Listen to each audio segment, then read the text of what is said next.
በስመ አብ ወወልድ ወመንፈስ ቅዱስ አሐዱ አምላክ አሜን። ተባረካችሁ የተወደዳችሁ ብሩካን እግዚአብሔር ልጆች፣ ሁሉን የሚችል አምላክ የጠበቃችሁ ቸርነቱ ምሕረቱ ያገዛችሁ በጎ ሀብቱ ፍጹም በረከቱ የበዛላችሁ በእግዚአብሔር የተወደዳችሁ ሁላችሁ እንደምን ቆያችሁ? ሁሉን የሚችል አምላክ ሁሉን የሚችል ጌታ መድኃኒታችን ኢየሱስ ክርስቶስ ከሰማያዊ አባቱ ከአብ ሕያው ከሚሆን ከመንፈስ ቅዱስ ጋር በአንድነቱ በሦስትነቱ የተወደደ የተመሰገነ ይሁን።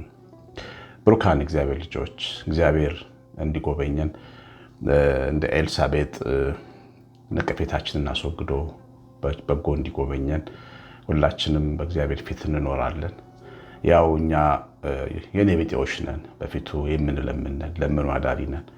አምላካችን እግዚአብሔርን በፍቅር ደጅ እንጠናለን፣ በጸሎት እንተጋለን። ይሄን ትልቅ ነገራችንን ይዘን ግን አንዳንድ የእግዚአብሔር ጉብኝት ደግሞ እግዚአብሔር ወደኛ መምጣት እንዲዘገይ ሊያደርጉ የሚችሉ አንዳንድ ነገሮችን ስህተቶችን እንሰራለን። ነገር ግን ስህተቶቻችንን በማወቅ በማስተካከል እግዚአብሔር እጅ ከኛ ጋር እንድሰራ ታምራቱ እንድናይ መሆን ያስፈልጋል። በቃና ዘገሊላ ሰርግ ቤት እመቤታችን የሚላችሁን አድርጉ ባለች ጊዜ የተናገረችው ቃልና የዛሬው መልእክት አንድ ነው። እመቤታችን ያለችውና ሰዎቹ ያደረጉት የነበረው ነገር በሰው ስርዓት ሞኝነት ነው የሚመስለው። በሰው ስርዓት እንዴት ሊባል የሚችል አይነት ነው።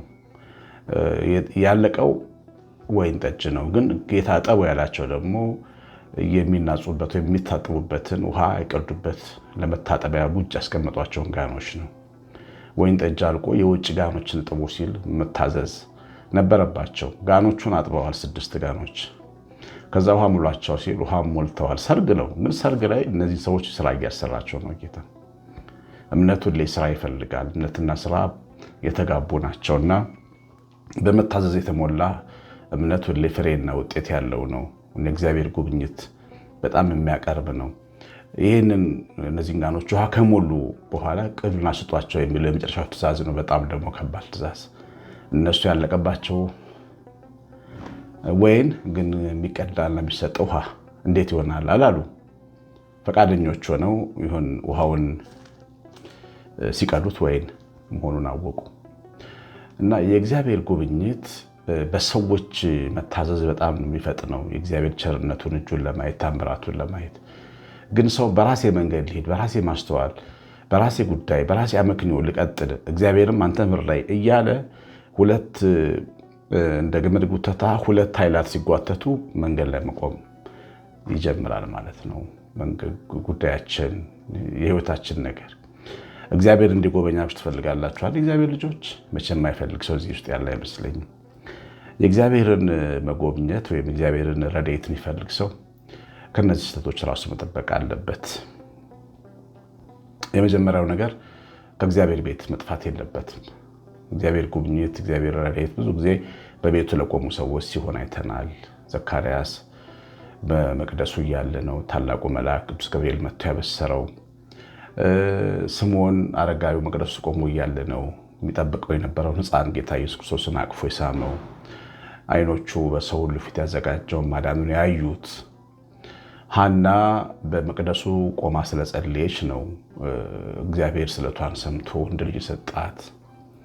አንዳንድ ቤተ መቅደስ ስትመጡ ለመቆም አይመች ይሆናል። ደህና እኛ ከምንኖረው ኑሮ በጣም ወደኋላ የቀረ ድንጋይ መቀመጫ ላይ የምንቀመጥ ይሆናሉ። ያፈር ላይ ተቀመጡ ሊሉን ይችላሉ። እዛ አካባቢ ያሉትም ካህናት ደግሞ የሚያናድዱም ሊሆኑ ይችላሉ አንዳንዴ፣ ሁሉም ባይሆን ግን ያንን አልፎ እግዚአብሔር ፊት መቆም በመቅደስ ውስጥ ያስፈልጋል። ካህኑ ኤሊ ምናኛ ካህን ነበር መጽሐፍ ቅዱሳችን ላይ እና ሰካራምና መንፈሳዊ ሰው ለይቶ ማያውቅ ነበረ። ነገር ግን ሐና በሱ ፊት ቆማ ነው የጸለየችው እግዚአብሔር ፊት። ምርቃቱንም አሜን ብላ ሳትንቀው ተቀበላለች። እግዚአብሔር ጎብኝቷታል። የካህኑ አልባሌ መሆን የእግዚአብሔርን ረድኤት አላስቀርም እና ሁሌም ቢሆን በምትሄዱበት ቦታ በዘር ተከፋፍሎ ሊሆን ይችላል፣ የሚጣሉ ሊሆኑ ይችላሉ፣ በተለይ ውጭ ሀገር አካባቢ ያላችሁ እና እናንተ ግን የመቅደሱን ጌታ አግኝታችሁ ነው እንጂ አትቅሩ እና አትግቡ። ፖለቲካ ውስጥ ይሄ እንትን ውስጥ ሰው ጉዳይ ውስጥ አትግቡ። በተቻለ መጠን ከእግዚአብሔር ጋር ተገናኝታችሁ አስቀድሳችሁ ቆርባችሁ መምጣት ያስፈልጋል። ጉባኤው ሲኖር መሄድ ያስፈልጋል። ምክንያቱም እግዚአብሔር የዛን ጊዜ ሊያገኘን ይችላል። ብዙ ጊዜ ያቺ የድካም መንፈስ የነበረባትን ሴት ያገኛት እኮ መቅደስ ውስጥ ነው። ከባድ ድካም ያለባቸው ሰዎች አሁን ለመጸለይ መታከት፣ ለመዘመር መስነፍ፣ ለመስራት በቃ ለመልካም ነገር የመስነፍ መንፈስ ያለብን ሰዎች ቤተክርስቲያን ዕለት ዕለት ሂዱ። አንድ ቀን የድካም መንፈሳችንን ገፎ ይጥልልናል። እና ይሄ ወደዛ ዓለም ሄድ ከእግዚአብሔር ቤት መሸሽ ትልቁ ችግራችን እና ድክመታችን ነው። በዛ ምክንያት እግዚአብሔርን ረድኤት ወይም መጎብኘት ሊያዘገየው ሊያስቀረው ይችላል። ሁለተኛ በራሳችን ጉዳይ ላይ መድከም ነው። የሁለተኛው ችግራችን በራሳችን ጉዳይ እንደክማለን። ጉዳዩን በጣም እንፈልገዋለን፣ ግን እንደክማለን። ልጅ መውለድ ፈልገን ግን ልጅ አልወለድንም። ግን በሀሳብ እንደክማለን። መጸለይ፣ መትጋት፣ ገዳማት መሄድ፣ እምነት መቀባት፣ ቅባ ቅዱስን ከካህኑ ጋር ሄዶ ተቀቡኝ ማለት፣ ጸልዩልኝ ማለት፣ ወደ ቤተክርስቲያን ሄዶ በጉባኤው መካከል ማመስገን፣ ምስጋና ደጅ ከፍታላ መዘመር፣ እንዲህ አይነት ስራዎች አንሰራም። ግን ሁልጊዜ ችግሩን ተሸክመ ነው ጉዳዩ የኛ ሆኖ ግን እንረሳዋለን። በራሳችን ጉዳይ እንሰንፋለን። ይህም ዝም ብሎ መድከም፣ መጸለይ፣ መተው መች ሰማኝ እግዚአብሔር እያሉ እግዚአብሔርን ማመስገን፣ ለምን ለእኔ ለምኔ ማለት እንደዚህ አይነት ነገሮች አሉና እኔ ድሮ ሰንበት ቤት ውስጥ እያለሁ ብዙ ነገሮች ያልተስተካከሉልኝ ነገሮች ነበሩና እንዲህ አይነት መንፈስ ይፈትነኝ ነበር። በተለይ ምስጋና መዝሙሮች ሲዘመሩ ለምን አመሰግንሃለሁ እግዚአብሔር አንተ እኮ ለእኔ አላረክልኝም እለው ነበር። በግልጽ ነበር ግን እምለው። እግዚአብሔር ግን በጥበብ አስተምሮኛል። ደጁ ስላልቀረው ቤቱ ቀርቼ ስለማላቅ አንድ ቀን ሰው በምስጋና እንደሚያልፍ በምስጋና በሩ እንደሚከፈትለት ተማርኩ። ያን ጊዜ እግዚአብሔርን ማኩረፍ ወይም ደግሞ ከእግዚአብሔር ጋር መጋጨት፣ በራሴ ጉዳይ ላይ ቸልተኛ መሆን ማቆም ጀመርኩ። ማመስገን ጀመርኩ። ሰው በራሱ ጉዳይ ላይ ሲያመሰግን፣ በራሱ ጉዳይ ላይ ሲሰራ፣ በራሱ ጉዳይ መጸለይ እስከ መጨረሻው መጸለይ ያለበት ዘወትር ሳይታክቱ መጸለይ እንዳለባቸው ሲያስተምር ይላል ጌታችን። ሉቃስ ወንጌል ላይ ስታነቡ ሳይታክቱ እንዲጸልዩ ሲያስተምር ይላል 16ኛው ምዕራፍ። እና ሁሌ በራስ ጉዳይ ላይ በደንብ መትጋት ያስፈልጋል።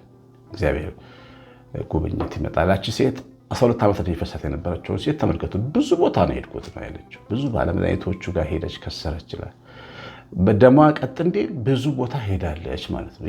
በራሷ ጉዳይ ተክታለች። በኋላ ጌታ መምጣቱን ስትሰማ ደግሞ ወደ ጌታችን መታ ተፈውሳለች። የራሷ ጉዳይ ትጋት ስለነበራት ውጤት እግዚአብሔር ጉብኝት ደርሷታል።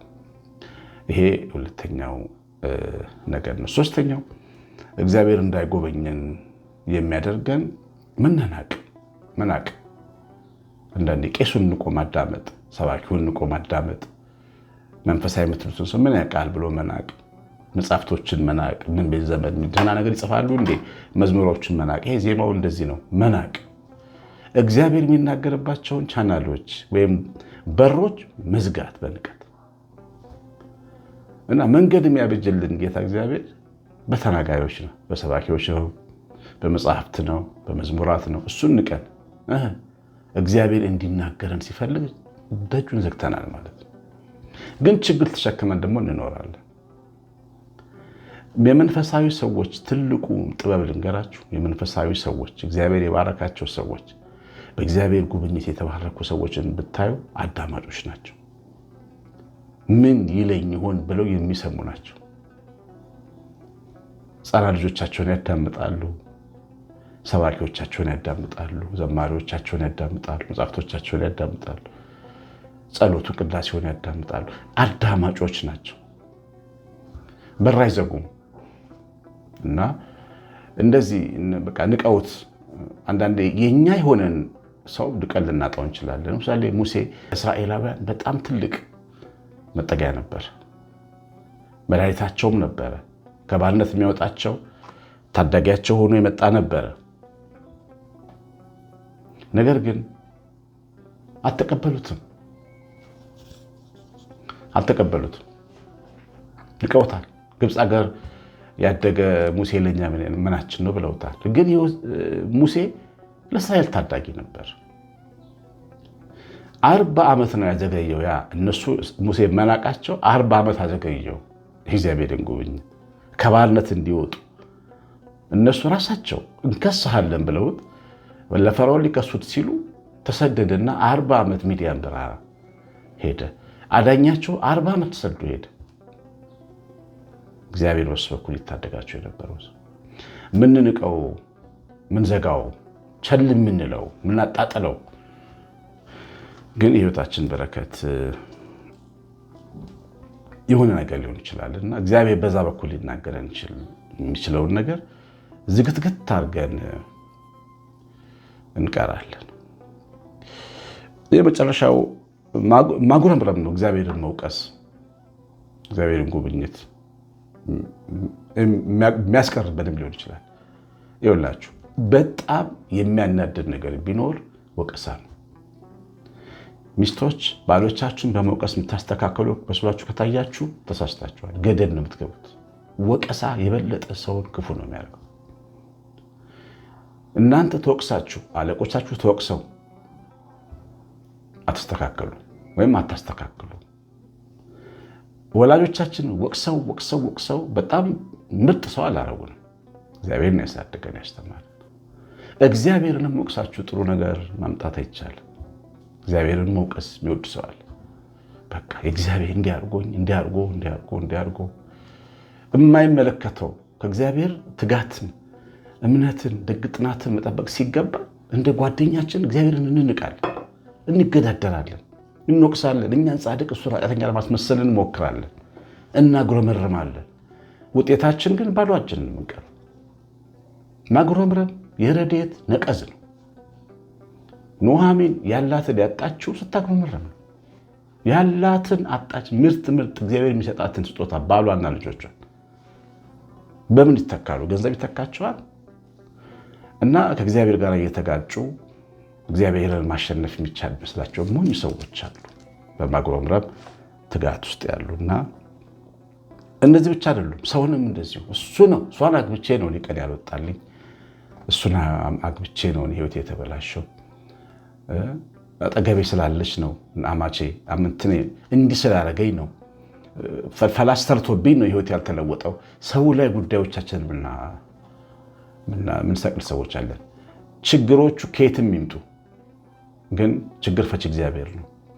ወደ ችግር ፈቺው ወደ ሐኪሙ በሽተኛው መምጣት ሲገባው በሽተኛው ከበሽታው መነሻ ምክንያቶች ጋር ቢጋጭ ጥቅሙ ምንድን ነው? በሽታ ካመጣበት ምክንያት ከተባዩ ጋር ቢያጉረመርም ጥቅም አለው? መጥቶ መድኃኒቱን ሐኪሙን ማግኘት ነው ያለበት። ችግሩ ሰው ከሆነ እሺ ሰው ነው እንበል፣ ግን ወደ እግዚአብሔር መምጣት ነው በቅንነት እና ሰዎችን በጣም በማማረር ሰዎች ላይ ሀሳብ በመስጠት አስተያየት በመስጠት እድሜ ለነሱ በማለት ህይወትን መቀየር አይቻልም። እና እግዚአብሔር እንዲረዳን እንዲያግዘን መፍትሄው ወደኛ መምጣት ነው። ሰው እኮ ብዙ ሊያደርግ ይችላል። ያ መጻጉዕ እኮ ስለ ሰው ብዙ ነገር ሊናገር ሞክሯል። በጌታ ፊት ልትድን ትወዳለህ ነው ያለው ጌታ። አሁን ስለ ሰው መወራት የለበትም እዛ ጋር። አዎ ጌታዊ መዳን ፈልጋለሁ ማለት ብቻ ነው ያስፈልግ። ጉብኝቱ ደርሶ አሁንም ስለ ሰው ነው የሚያወራው። ይህን ያህል ዓመት መልአክ ሲመጣ ውሃው ሲመታ እኔን አላስገቡኝም ብሎ ዮሐንስ ወንጌል ምዕራፍ 5 ላይ አንብበውት ኮምፕሌን ያደርግ ነበር። እና ኮምፕሌኑ ግን አይደለም ያገዘው፣ አጠገቡ የቆመው ጌታ ነው። እና የእግዚአብሔር ረድኤትና ጉብኝት አጠገባችን እንዳይሰራ ከሚያደርጉ ነገሮች አንዱ እግዚአብሔርንም ሰዎችንም ማማረር፣ ቤተሰብንም፣ ትዳር አጋርን፣ ሁኔታን፣ አለቆችን እሱ ነው ህይወቴን የቀበረው። በፍጹም እንደሱ አይነት ነገር መቆም አለበት። እግዚአብሔር ካስነሳ ማን ይቀር? ማን ይከለክላል? ማን? እግዚአብሔር እኮ ነው ከመቃብር የሚያወጣ። እግዚአብሔር ይገላል እንዲሁ የሚያድናል ብቻና ማዳን የሚችል አምላክ እያለን ምንድነው ከሰው ትከሻ ላይ ምንድነው ማንወርደው? ብዙ እንደተማንበት ተስፋ አለኝ። የሰማነውን በልቦናችን ማዕከላዊ ስፍራ ያኑርልን። መንፈስ ቅዱስ ይባርካችሁ። እግዚአብሔር ጸጋ፣ እግዚአብሔር በረከት ከእናንተ ከቤታችሁ ጋር ይሁን። እግዚአብሔር ቸርነት፣ የእናታችን የቤታችን ጸሎት፣ በረከት፣ የመላእክት ጥበቃ አብሮን ይሁን። አሸናፊ ገብረማርያም ነኝ። ሰላም